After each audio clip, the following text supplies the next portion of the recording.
o social e o cultural na obra de Vygotsky. Ângelo Pino Sergado, cursista Thaís Fernanda de Campos. Introdução.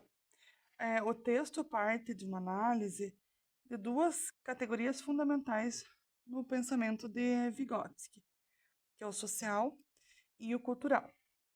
Essa análise ela tem como ponto de partida um manuscrito de 1929, onde Vygotsky começava a desenvolver essas ideias que mais tarde seriam aprofundadas. A principal proposta do texto é mostrar que, para Vygotsky, o desenvolvimento da mente não acontece isoladamente do indivíduo. Pelo contrário, ela é construída nas relações sociais e através da cultura, ou seja, a maneira como pensamos, sentimos e agimos é resultado direto do meio em que vivemos, das nossas interações com os outros e nas ferramentas culturais que usamos, especialmente a linguagem. Assim, essas duas categorias, social e cultural, são estruturantes na teoria de Vygotsky, sobre como desenvolvemos enquanto seres humanos. Fundamento teórico. A referência central do texto da obra de Vygotsky é o materialismo histórico dialético, uma abordagem inspirada no pensamento marxista. Isso significa que ele entende o ser humano não como um indivíduo isolado, mas como resultado de um processo histórico, social e cultural. Para Vygotsky, o desenvolvimento da mente humana acontece nas relações com os outros, dentro de um contexto específico e ao longo da história. É a cultura e a sociedade que moldam a forma como pensamos, sentimos e nos comportamos. A mente, portanto, é construída socialmente e evolui a partir da interação com o mundo, ao nosso redor. Essa visão rompe com as explicações puramente biológicas ou inatistas do desenvolvimento e dá ênfase ao papel da experiência social e cultural na formação das funções mentais superiores. A primeira ideia central do texto é que Vygotsky defende as funções mentais superiores, como a atenção voluntária, a memória lógica e o pensamento reflexivo. Tem origem social. O que isso significa? Que essas capacidades não nascem prontas no indivíduo, elas surgem primeiro nas relações sociais, que é onde acontecem as interações com as outras pessoas, especialmente adultos e colegas mais experientes. Depois, essas funções são internalizadas, ou seja, torna-se parte do funcionamento da própria pessoa. Com o tempo, ela aprende a fazer sozinha. Isso é internalização. Essa é a ideia central da teoria de Vygotsky e mostra que o desenvolvimento da mente depende do convívio social e da mediação cultural. A segunda ideia central de Vygotsky é que ele defende as funções, ele ele destaca o papel fundamental do mecanismo semiótico no desenvolvimento humano.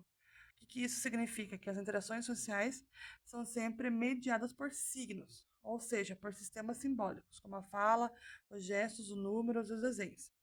Entre esses signos, a linguagem é a mais importante. Ela é o principal instrumento que usamos para pensar, planejar, lembrar e resolver problemas. Por meio da linguagem, é aquilo que vivemos nas relações sociais, como regras, conhecimentos e valores.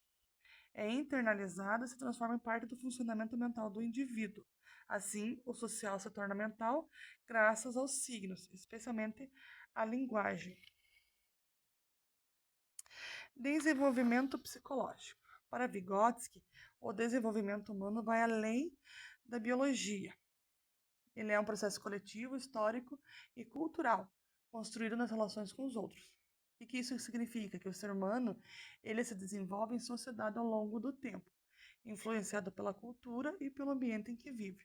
A aprendizagem acontece por meio da linguagem, na interação com as outras pessoas. É nesse convívio social que a criança aprende, pensa e forma suas capacidades mentais. Em resumo, não aprendemos sozinhos, mas sim dialogando uns com os outros. E isso transforma profundamente a nossa maneira de ser e pensar. Contribuições para a educação. Para Vygotsky, a interação social é essencial no processo de aprendizagem.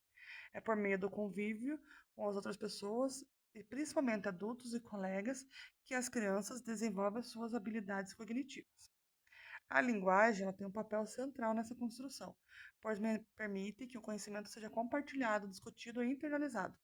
Além disso, o contexto cultural em que a criança está inserida influencia diretamente o que e como ela aprende. Essas ideias servem de base para as práticas pedagógicas que valorizam o diálogo, a escuta, a mediação e a troca entre os sujeitos, tornando o processo educativo mais significativo e transformador. Conclui-se, então, que, para Vygotsky, o social e o cultural não são apenas cenário onde o desenvolvimento acontece, mas sim elementos fundamentais que formam a mente humana. Ou seja, não é possível compreender o pensamento, a linguagem ou o comportamento de uma pessoa sem considerar as relações sociais em que ela está inserida e a cultura a qual ela pertence.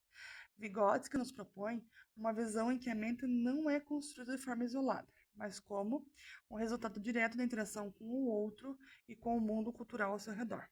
Essa perspectiva transforma profundamente a maneira como entendemos o desenvolvimento e o processo de aprendizagem.